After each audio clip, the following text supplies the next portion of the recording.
Mira estas cabras. Scoop. And there he goes. Vídeos como estos tienen millones de visitas y algunos se convierten en memes. Tal vez incluso los envíes a algunos de tus amigos. Mira, este eres tú a la hora de pagar el alquiler. Pero las propias cabras no lo pasan tan bien. La naturaleza les jugó malas pasadas porque les dio una extraña característica de quedarse completamente quietas cuando se asustan. Imagínate lo que ocurrirá al lado del acantilado cuando retumbe el trueno. Todas van a caerse.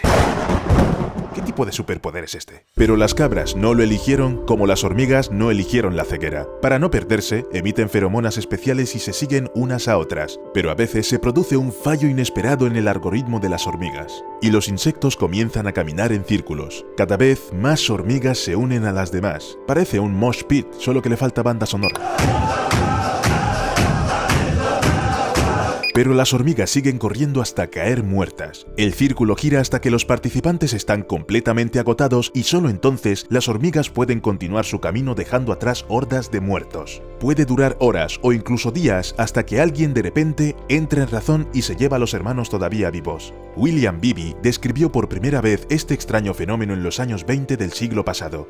Encontró un hormiguero de este tipo con un círculo de unos 370 metros. Para comparar, la famosa Torre del Diablo está a unos 100 metros más baja. ¿Te imaginas el tamaño? No solo las hormigas tienen estos problemas. Por ejemplo, los peces también forman esos círculos, pero las ratas enredadas tienen un aspecto mucho peor. Mira esta foto. Parece una especie de arte moderno o el atrezzo de una película de terror. Pero no, son ratas reales que se han enredado por las colas y han muerto de hambre. Una muerte horrible y ridícula. Este fenómeno se descubrió por primera vez en 1564 y recibió el nombre de Rey de las Ratas. Sí, el del cascanueces. Según la hipótesis, las ratas se reúnen en forma de rey cuando sus colas flexibles se pegan con grasa de la piel, excrementos y restos de comida. Esta mezcla actúa como pegamento y puede endurecerse durante el sueño, sobre todo en la estación fría. Cuando las ratas se dan cuenta de que están atrapadas, empiezan a luchar y el nudo se ajusta aún más. Al final, los animales mueren. Hasta ahora, la gente no ha podido encontrar un solo rey de las ratas vivo, y este fenómeno es muy raro. Antes, las ratas que tenían una muerte tan terrible se consideraban una muy mala señal. No es de extrañar, porque donde hay ratas, hay enfermedades. Esto no suele decirse de las arañas. Las arañas son tipos bastante útiles, aunque a la gente no le gustan mucho. Pero esta criatura es realmente desafortunada. Ha sido prisionera durante 20 millones de años. Una vez, la araña se metió en una gota de resina y quedó atrapada en ella para siempre, al igual que este perro. Bueno, por supuesto, no tiene 20 millones de años, ni siquiera 1 millón. Y el pobre animal quedó atrapado no en la resina, sino en un árbol.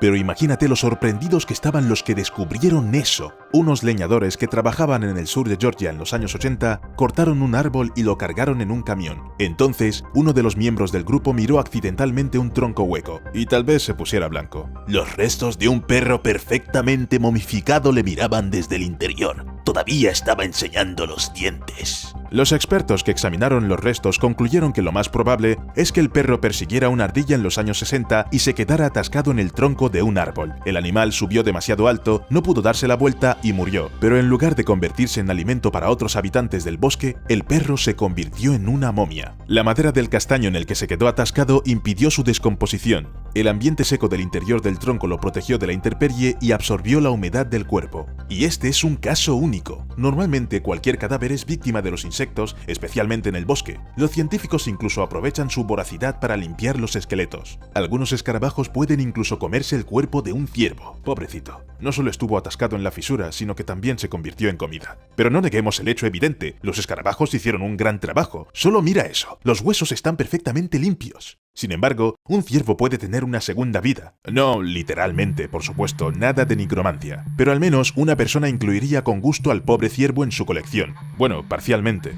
Jim Phillips tiene más de 16.000 cuernos de ciervos, alces y antílopes y encontraba todos los elementos de su colección por pura casualidad. Sin embargo, todo eso le llevó más de 60 años. Pero, ¿cuántos cuernos encontraste tú, exactamente? Este hombre es realmente bueno en la búsqueda. Pero permíteme dejar a las personas con sus extrañas aficiones y volver a los animales con sus extraños hábitos. Uno de ellos es el autocanibalismo. Sí, exacto. Algunos animales se devoran literalmente a sí mismos. Seguro que has visto en alguna parte las historias de serpientes que se dejan llevar tanto por su almuerzo que no se dan cuenta de cuándo acaba la víctima y empieza su cola. En la realidad, todo es un poco diferente. Una serpiente puede realmente empezar a comerse a sí misma, pero solo si toma el movimiento de su cola por el movimiento de la presa. Sinceramente, no sé cuál de estas opciones parece más ridícula. Si las serpientes pudieran sentirse incómodas, se sorprenderían por sí mismas. Pero la situación de este colibrí macho no tiene ninguna gracia. Está a punto de morir de hambre. El metabolismo de estos diminutos pájaros es increíblemente rápido.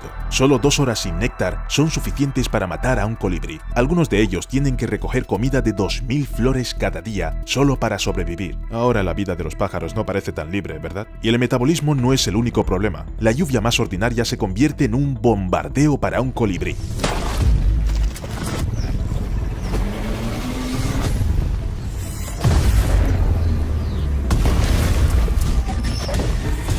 Es imposible no solo comer, sino incluso volar en estas condiciones, y se pierde un tiempo precioso. Pero imaginemos que el colibrí macho está bien, y no podemos decir lo mismo de este alce porque se ha convertido en un zombie. No como en una película, por supuesto, no anda en el bosque buscando los cerebros de los otros alces, pero los suyos están muy mal. Gusano del cerebro.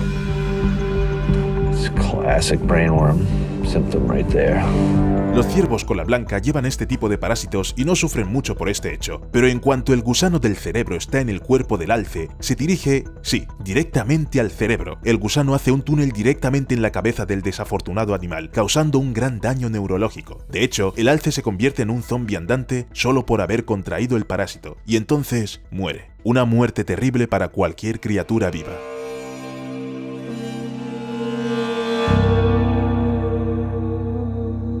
Por supuesto, todas estas características de los animales, sus puntos débiles y fuertes, no aparecen por casualidad. Merece la pena dar las gracias a la evolución o, por el contrario, gritarle algo asqueroso. Y aunque normalmente los cambios tardan miles, incluso millones de años, a veces la evolución da un salto. No estoy hablando de X-Men. Estoy hablando de elefantes. Los elefantes modernos tenían colmillos desde hace mucho tiempo. Antes de eso, los mamuts tenían colmillos. Así que la naturaleza sabe con certeza que estos enormes animales los necesitan. Los enormes colmillos son una de sus características más reconocibles y una de las principales razones por la que la gente está empujando a los elefantes a la extinción. En el siglo XVI, 26 millones de elefantes vagaban por el continente africano y hoy son menos de 500.000. En los años 60 y 80 del siglo XX, la caza furtiva alcanzó un nivel crítico. Esto se debe a que durante mucho tiempo, la gente simplemente no pensaba que matar animales era algo malo. Por ejemplo, bien conocido, Theodore Roosevelt, 26º presidente de los Estados Unidos, durante un safari disparó a 512 seres vivos diferentes. Entre ellos, también había elefantes. Los animales no morían por diversión, sino para ser exhibidos en los museos y para que los científicos pudieran estudiarlos. Pero, ¿en serio? ¿512? ¿En serio, Teddy? Parece que es demasiado. Ni hablar de los elefantes que aún sufren por los cazadores furtivos. El marfil es un artículo de lujo en el mercado asiático. Cuanto más grandes sean los colmillos, más dinero pueden obtener los cazadores furtivos al venderlos. Más de $1000 por kilo. Los colmillos se utilizan para crear obras de arte, joyas. Antes incluso los utilizaban como material para teclas del piano. Por desgracia, todo esto pone en peligro a los elefantes y los activistas de los derechos de los animales no pueden protegerlos. Y en este punto, la evolución vino en ayuda. En las últimas décadas, en varios parques africanos ha aumentado el número de elefantes que nacen sin colmillos. Es fácil de explicar. Las víctimas de los cazadores furtivos son individuos con grandes colmillos, lo que significa que solo pueden tener crías los que no interesan a los delincuentes. Bastante lógico, ¿no? Sí, la actividad humana simplemente no puede ser ignorada. Incluso si eres un animalito y tienes tus propios problemas de los animales, probablemente hayas oído hablar del muro entre Estados Unidos y México. Su propósito es separar a las personas y a los países entre sí. Pero, ¿qué hay de los animales? La región fronteriza alberga un número increíble de especies diferentes. Hay reptiles, anfibios, mamíferos, y todos ellos no están encantados con la construcción del muro, especialmente los representantes de especies raras y en peligro de extinción. El muro cambiará su área de distribución, reduciendo en gran medida la zona en la que los animales están acostumbrados a vivir. No solo causará molestias, sino que puede poner en peligro su vida. Los animales se verán privados de algunos hábitats, no podrán salir al abrevadero o escapar del fuego. Lo único que pueden hacer para resistir el fuego es huir. Pero, ¿cómo escapar cuando hay un enorme muro en su camino? Incluso un búho enano está en peligro porque vuela a poca altura del suelo. ¡Hasta luego!